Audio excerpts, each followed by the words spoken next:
adore you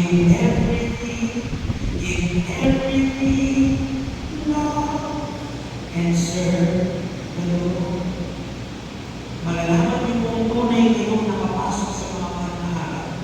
Pagkat iyong pagmamahal ay tinuruan kayong maglingkod sa Diyos. At paano maglingkod ng Diyos? Sa pamamagitan ng pagmamahal natin at paglingkod sa isa't isa. At di ba naman po kayo, huwag na mahuminto ang pagmamahal at paglingkod sa kapwa ng iba.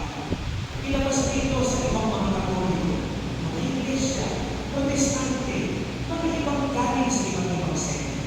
Sapagkat naniniwala ko sa mga radyo na ang tunay na pag-ibig kay Kristo at pagsunod sa kalooban ng Diyos ay pagyakap sa lahat ng tao anuman ang ating pananampalataya.